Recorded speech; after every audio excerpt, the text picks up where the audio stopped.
Hello, नमस्कार साथियों। एक बार फिर आप लोगों का स्वागत है मेरे इस यूट्यूब चैनल में। आज के इस वीडियो में हम लोग देखेंगे बिहार पुलिस एग्ज़ाम 2025 से संबंधित जीके और जीएस के कुछ महत्वपूर्ण प्रश्नों को। तो बिना देरी किए हुए चलते हैं आज के पहले प्रश्न की ओर। साथियों, यहाँ आपसे पूछा जा रहा है कि लखनऊ समझौता किस वर्ष हुआ था?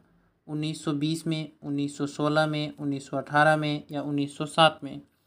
तो इसका सही उत्तर होगा कि लखनऊ समझौता वर्ष 1916 में हुआ था साथियों। वर्ष 1916 में जो है लखनऊ समझौता हुआ था और उस समय भारतीय राष्ट्रीय कांग्रेस की अध्यक्षता जो किया था वो अंबिका चरण मजूमदार ने किया था। इसे भी आप लोग याद रखेंगे साथियों। वर्ष 1907 में कांग्रेस में पहली बार सूरत अधिवेशन में विभाजन हुआ था और 1916 में यह समझौता लखनऊ में हुआ, जिसे लखनऊ समझौता कहा जाता है। अगला प्रश्न है प्रश्न नंबर 2। प्रश्न नंबर 2 कह रहा है साथियों कि कोई विधेयक धन विधेयक है या नहीं, इसका निर्णय कौन करता है? वित्त मंत्री, वित्त सचिव, लोकसभा अध्यक्ष या राष्ट्रपति? तो साथियों, इसका सही उत्तर होगा कि कोई विधेयक धन विधेयक है या नहीं, इसका निर्णय जो है वो लोकसभा अध्यक्ष करता है। ऑप्शन नंबर सी इस प्रश्न का सही उत्तर होगा कि कोई विधेयक धन विधेयक है या नहीं, इसका निर्णय लोकसभा अध्यक्ष करते हैं। वर्तमान समय में लोकसभा अध्यक्ष ओम बिरला है। इसे भी आप लोग याद रखेंगे साथियों। हमारा अगला प्रश्न है प्रश्न नंबर 3। इस प्रश्न का आप लोग आंसर बताएंगे साथियों कि इसका आंसर क्या होगा कि तुजुक, यहाँ आपसे पूछा गया है कि तुजुक ए, प्रश्न नंबर 3 कह रहा है कि तुजुक ए बाबरी किस भाषा में लिखी थी? फारसी, अरबी, तुर्की या उर्दू?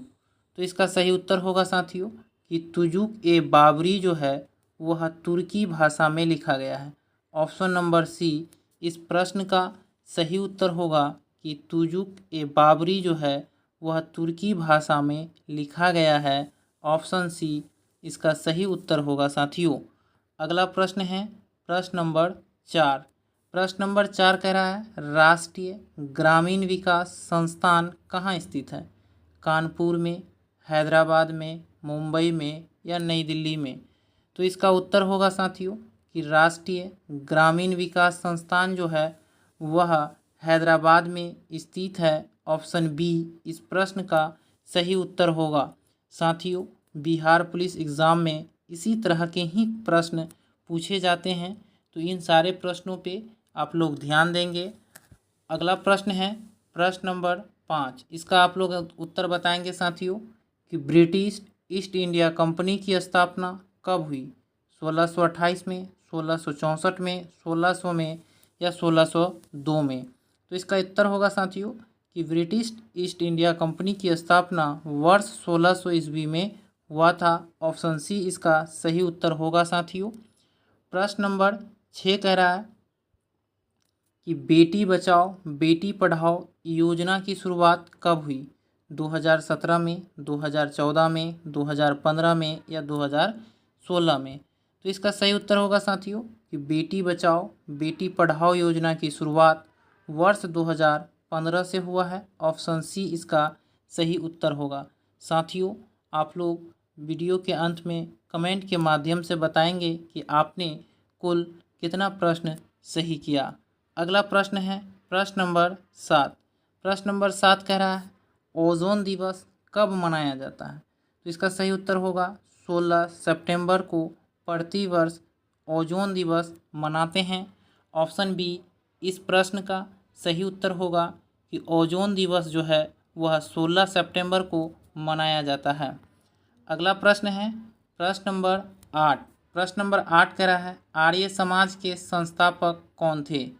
रामकृष्ण परमहंस, राजा राम मोहन राय, दयानंद सरस्वती या विवेकानंद? तो साथियों, आर्य समाज के जो संस्थापक थे वो दयानंद सरस्वती थे। ऑप्शन सी इसका सही उत्तर होगा। और राजा राम मोहन राय जो थे वह ब्रह्म समाज के संस्थापक थे। रामकृष्ण मिशन के संस्थापक जो थे वह स्वामी विवेकानंद थे।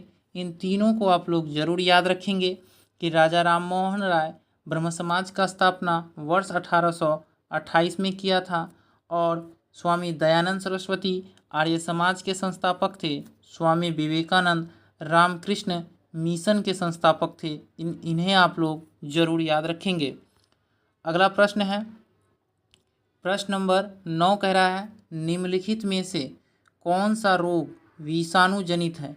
यानी आपसे पूछ रहा है कि इनमें से कौन सा रोग विषाणु जनित है, तपेदिक, टिटनेस, प्लेग या एड्स। तो इसका सही उत्तर होगा साथियों कि एड्स जो है वह विषाणु जनित रोग है। प्रतिवर्ष 1 दिसंबर को विश्व एड्स दिवस मनाया जाता है। ये भी याद रखेंगे साथियों आप लोग कि प्रतिवर्ष 1 दिसंबर को विश्व एड्स दिवस मनाया जाता है और एड्स जो है वह एक विषाणु जनित रोग है। अगला प्रश्न है प्रश्न नंबर 10। प्रश्न नंबर 10 कह रहा है साथियों, यहाँ आपसे पूछ रहा है प्रश्न नंबर 10 जो है कह रहा है कि सामान्य नेत्र की रेटिना पर बनने वाला प्रतिबिंब होता है वास्तविक और सीधा, वास्तविक और उल्टा, आभासी और उल्टा, आभासी और सीधा। तो इसका सही उत्तर होगा साथियों कि सामान्य नेत्र की रेटिना पर बनने वाला प्रतिबिंब जो होता है वास्तविक और उल्टा होता है।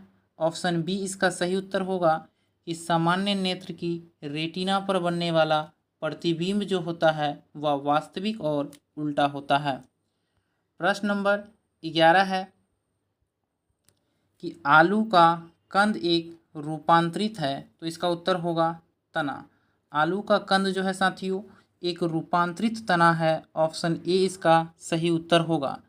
प्रश्न 12 की ओर चलते हैं साथियों। प्रश्न 12 कह रहा है मधुमक्खियों का प्रजनन तथा प्रबंध कहलाता है सेरीकल्चर, पीसीकल्चर, एपीकल्चर या इनमें से कोई नहीं। तो इसका सही उत्तर होगा साथियों कि मधुमक्खियों का प्रजनन तथा प्रबंध जो है वह एपीकल्चर कहलाता है। ऑप्शन सी इसका सही उत्तर होगा। प्रश्न नंबर 13 है साथियों कि विश्व जैव विविधता दिवस कब मनाया जाता है। तो आप लोग बताएंगे इसका उत्तर क्या होगा कि विश्व जैव विविधता दिवस कब मनाया जाता है। तो इसका सही उत्तर होगा 22 मई को। प्रतिवर्ष 22 मई को जैव विविधता दिवस मनाते हैं। 22 मार्च को विश्व जल दिवस मनाया जाता है और 22 अप्रैल को साथियों पृथ्वी दिवस मनाया जाता है। इसे याद रखेंगे कि 22 मार्च को जल दिवस, 22 अप्रैल को पृथ्वी दिवस और 22 मई को विश्व जैव विविधता दिवस मनाया जाता है। इन तीनों प्रश्नों को याद रखेंगे साथियों। प्रश्न जो है दिवस संबंधित बिहार पुलिस एग्जाम में ज़रूर पूछे जाते हैं। अगला प्रश्न है साथियों प्रश्न नंबर 14 कह रहा है राजस्थान में केवलादेव राष्ट्रीय उद्यान किसके लिए प्रसिद्ध है। पक्षी के लिए, बाघ के लिए, हाथी के लिए या शेर के लिए। तो साथियों आप लोगों को पता होगा कि राजस्थान का केवलादेव राष्ट्रीय उद्यान जो है वह पक्षी के लिए प्रसिद्ध है। ऑप्शन ए पक्षी इसका सही उत्तर होगा कि राजस्थान का केवलादेव राष्ट्रीय उद्यान पक्षी के लिए प्रसिद्ध है। अगला प्रश्न है प्रश्न नंबर 15। प्रश्न नंबर 15 कह रहा है कालाशोक किस वंश के थे। गुप्त वंश, शिशुनाग वंश, मौर्य वंश या इनमें से कोई नहीं। तो साथियों कालाशोक जो थे वह शिशुनाग वंश से थे। ऑप्शन बी इसका सही उत्तर होगा। प्रश्न नंबर 16 है कि नागार्जुन सागर परियोजना किस नदी पर बनी है। तो इसका उत्तर होगा कृष्णा नदी पर। नागार्जुन सागर जो है साथियों वह कृष्णा नदी पर तेलंगाना में बनाया गया है। इसे भी आप लोग याद रखेंगे साथियों कि नागार्जुन सागर परियोजना कृष्णा नदी पर स्थित है। अगला प्रश्न है प्रश्न नंबर 17। प्रश्न नंबर 17 कह रहा है मयूराक्षी परियोजना किस राज्य में स्थित है? छत्तीसगढ़, पश्चिम बंगाल, झारखंड या उत्तर प्रदेश? तो इसका सही उत्तर होगा साथियों कि मयूराक्षी परियोजना जो है वह पश्चिम बंगाल के मयूराक्षी नदी पर ही बनाया गया है। याद रखेंगे साथियों कि मयूराक्षी परियोजना मयूराक्षी नदी पर पश्चिम बंगाल में स्थित है। अगला प्रश्न है प्रश्न नंबर 18। प्रश्न नंबर 18 का है जुते हुए खेत का प्रमाण सिंधु सभ्यता के किस स्थल से मिला है? लोथल, कालीबंगा, आलमगीरपुर या इनमें से कोई नहीं? तो इसका सही उत्तर होगा साथियों कि जुते हुए खेत का प्रमाण कालीबंगा से प्राप्त हुआ है। ऑप्शन बी इसका सही उत्तर होगा साथियों। लोथल जो था वह सिंधु घाटी सभ्यता का एकमात्र बंदरगाह नगर था, इसे भी याद रखेंगे साथियों। और लोथल गुजरात राज्य में स्थित है। प्रश्न नंबर 19 कह रहा है कि रतौंधी रोग किस विटामिन की कमी से होता है? Vitamin A, vitamin B, vitamin C या विटामिन के? तो इसका उत्तर होगा साथियों कि रतौंधी नामक रोग विटामिन ए की कमी से होता है। ऑप्शन ए इसका सही उत्तर होगा कि रतौंधी रोग विटामिन ए की कमी से हो रहा है साथियों। और विटामिन के जो खोजकर्ता थे वो फंक थे, इसे भी आप लोग याद रखेंगे कि विटामिन के खोजकर्ता फंक थे। अगला प्रश्न है प्रश्न नंबर 20। प्रश्न नंबर 20 का है मानव रक्त का पीएच मान कितना होता है? तो इसका उत्तर होगा 7.4। मानव रक्त का जो पीएच मान है वह 7.4 है और यह क्षारीय होता है। इसे भी याद रखेंगे कि मानव रक्त जो है वह क्षारीय होता है क्योंकि इसका पीएच मान 7.4 है। 7 से अधिक पीएच मान होने पर वह क्षारीय कहलाता है। प्रश्न नंबर 21 है साथियों कि महात्मा बुद्ध ने अपना प्रथम उपदेश कहाँ दिया था? सारनाथ में, कुशीनगर में, लुम्बिनी में या बोधगया में? तो इसका सही उत्तर होगा साथियों कि महात्मा बुद्ध जो था अपना प्रथम उपदेश सारनाथ में दिया था। ऑप्शन ए इसका सही उत्तर है साथियों। महात्मा बुद्ध का जन्म 563 ईसा पूर्व लुम्बिनी नेपाल में हुआ था। बचपन में इसका नाम जो था साथियों सिद्धार्थ था। इसे भी याद रखेंगे। यदि पूछा जाए कि महात्मा बुद्ध का बचपन का नाम क्या था तो सिद्धार्थ था। और इसे ज्ञान की प्राप्ति जो है साथियों बोधगया में हुआ था, ये भी आप लोग याद रखेंगे। महात्मा बुद्ध ने 29 वर्ष की उम्र में गृह त्याग किया था। अगला प्रश्न है प्रश्न नंबर 22। प्रश्न नंबर 22 कह रहा है भारतीय संविधान में समवर्ती सूची का प्रावधान किस देश से लिया गया है? अमेरिका, ब्रिटेन, ऑस्ट्रेलिया या फ्रांस? तो इसका उत्तर होगा साथियों कि भारतीय संविधान में समवर्ती सूची का प्रावधान जो है वह ऑस्ट्रेलिया से लिया गया है। ऑप्शन सी इसका सही उत्तर होगा। प्रश्न नंबर 23 है साथियों, यहाँ आपसे पूछ रहा है राज्यसभा सदस्य बनने के लिए न्यूनतम आयु सीमा है। इसका सही उत्तर होगा 30 वर्ष। साथियों राज्यसभा सदस्य बनने के लिए न्यूनतम आयु सीमा 30 वर्ष है और लोकसभा सदस्य बनने के लिए न्यूनतम आयु सीमा 25 वर्ष है। राष्ट्रपति बनने के लिए न्यूनतम आयु सीमा 35 वर्ष है। इसे आप लोग जरूर याद रखेंगे साथियों। अगला प्रश्न है प्रश्न नंबर 24। प्रश्न नंबर 24 कह रहा है इनमें से किस राज्य से होकर कर्क रेखा नहीं गुजरती है? तो साथियों आप लोगों को पता है कि कर्क रेखा भारत के 8 राज्यों से होकर गुजरती है।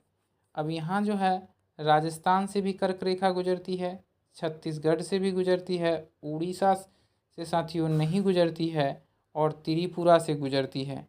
तो इस प्रश्न का सही उत्तर होगा कि इनमें से किस राज्य से होकर कर्क रेखा नहीं गुजरती है? तो इसका उत्तर होगा उड़ीसा। ऑप्शन नंबर सी इस प्रश्न का सही उत्तर होगा। तो धन्यवाद साथियों, फिर मिलते हैं अगले वीडियो में। तब तक के लिए जय हिंद।